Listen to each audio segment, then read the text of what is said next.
Seriously, are we still doing this?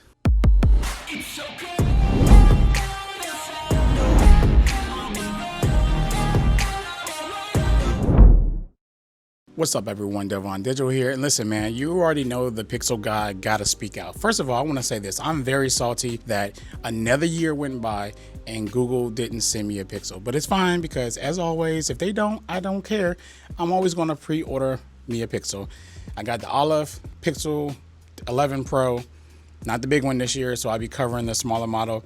I just want it for the one-hand usability again. Listen, I wrote down some things and we're gonna talk because another year of these YouTubers, there's probably gonna be people watching this video that love what they're saying. Then there's gonna be the ones who are just as frustrated as me because I feel like they're still so far away from understanding who the Pixel is for. Now let's just talk about the price hike. Everyone is bugging about the price hike of these Pixels. And I wanna say this, okay? This year, Google has some of the best deals they have ever thrown at us. And on top of that, we got a price hike for them to just discount it away.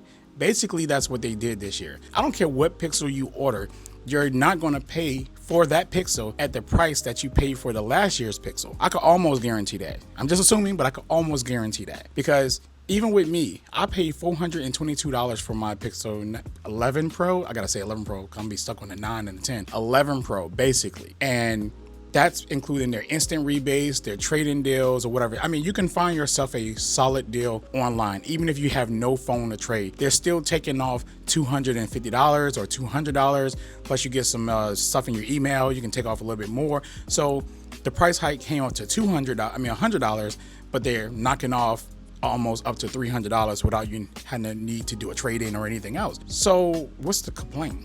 Well, the complaint is that they took away RAM. I think that the price being way cheaper can kind of like mitigate that a little bit. If you wanted to go 16, you can still get the 16 gigs of RAM with 512, which is what most people like. At least the tech people kind of moved away from 256 anyway. So you're complaining about 256 when you probably don't even want 256. You're probably gonna go with 512 anyways. So even if you went 512 with the $100 price increase, the discounts that they're offering still mitigates that to put it back in the original price that the Pixel was last year or cheaper than the Pixel that was last year. So the complaints is just, I don't know, it's weird, man. It's really weird. It's just a lot of hate. The reason why I made this video though is because I didn't even watch any Pixel videos yet. Not a single video, right? And I would have had one out had Google sent me one, you know, Pixel guy on the Pixel channel, Pixel fan, but it's okay. I'm not mad at all. But with that being said, Twitter, you know, I'm a Twitter head. I'm going down Twitter. And yet again, another year, you just see people are upset about the big tech guys, right? Talking bad about the Pixel once again. And they're like, yo, why do they keep sending them units and all this stuff like that? And people are like, you know, the people who are fans of them just like, yeah, the Pixel should be talked about, blah, blah, blah, you know, and then the fans who understand the Pixel and who the Pixel is for, they're upset because it's like Google will never be able to win unless they make a phone that everyone, well, the tech people or YouTubers care for the most, right? Then it's going to become a phone that a lot of us don't care about anymore because I got an iPhone 17 Pro Max and I got a Galaxy S26 Ultra and I got a Pixel 10 Pro XL. Out of all three of those phones, to me, the Pixel stands out the most because it's the phone with a subset of features and it does a subset of things that the other two phones really don't do, or if they do it, they don't do it that well at all. While the iPhone and the Galaxy can theoretically almost be the same experience besides the OS, because the OS is, I mean, theoretically, that's what I'm just saying, theoretically, because it's not a one-to-one experience, but they both are just powerful phones that have some AI in it and can process things a lot faster, have some log video and some other things, right? And it's the same type of experience, but when you pick up a Pixel, you get a whole different experience. The Pixel hate is just crazy, man. I mean, seriously, it's just a lot. I don't understand it. I really don't at this point. I'm really not responding to nobody.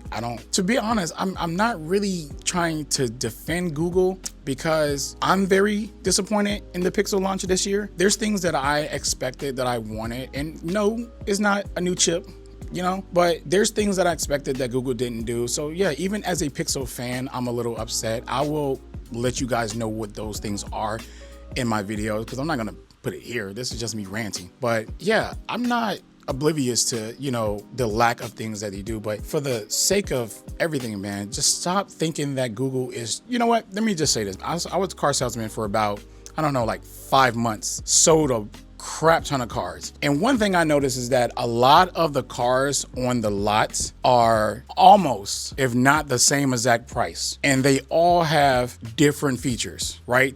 Different things that you are prioritized over one or the other. If you got a $99,000 car and you might have 4 more right beside it, and they all the same price and have different features in them. And you were like, why would I buy that $49 car and it has that feature and it don't have this, or it don't have this and it don't have that? That's how y'all sound when y'all talk about the Pixel. It costs the same amount as all these other phones, but it doesn't have this raw power to game, or this raw power to, let's just say, edit or something like that. Because that's really the 2 biggest things that I hear all day long. But then let's just say that this $49,000 car has a lot more room and you like camping, and this one is a lot more cramped, but it has like a booming stereo system that you like. But they're both the same price. How do you decide which one do you get if they both have, one has all these features that you actually need, and then this one has way more features that you don't need, right? But it sticks you with everything under the sun. Do you buy the one that is $49.99 because it has all the features that you can possibly think of, but you won't use? Or do you buy the other $49.99 one, right? Or $49,000, let me just say that has exactly what you need, right? But yeah, this is not me coping, but you're gonna say it. Everyone's like, the Pixel costs $1,200, the iPhone costs $1,200, the Galaxy costs $1,200, and those other phones have more power, more this, more that, or a better chip. Let's just say what it is. It doesn't have Tensor, so at $1,200, Tensor needs to be the same power as that. But this is how I feel about Pixels and why Pixels work for me, because Pixels feel like a better overall smartphone. Tensor that Google makes is based off AI, and it's really built around that. Like, that chip is built for strictly AI tasks. And because of that, the Pixel feels like a way smarter phone. It does the day-to-day tasks that I like the most when it comes to a smartphone experience and what a smartphone should be. Granted, the A19, the Snapdragon 8 Elite and all that is super powerful, crazy powerful. It has AI in both of those phones. But if you, somebody like me, the AI experience in the iPhone, the Galaxy phone, and the Pixel is different. Now, the Galaxy phone may be slightly closer to the Pixel, but the iPhone is just not even in the lead of the other 2 at all. iPhone you can just throw away. Even with Google's help, the iPhone AI cannot be revived. It's still not, it's better, but it's definitely not on Samsung and Pixel level at all. But the Pixel is just better overall. I mean, if you prioritize power and a little bit of AI and some other good stuff, Samsung may be for you if you love their software. I don't. But the Pixel, if you prioritize a actual great smartphone experience, great cameras and some other things or whatever like that Google offers, then you're gonna have a better experience with the Pixel phone nonetheless, because you don't need the raw power for what? For what? I don't know why I even made this video, man. I'm gonna post it, but like just me hearing myself talk about this is just stupid.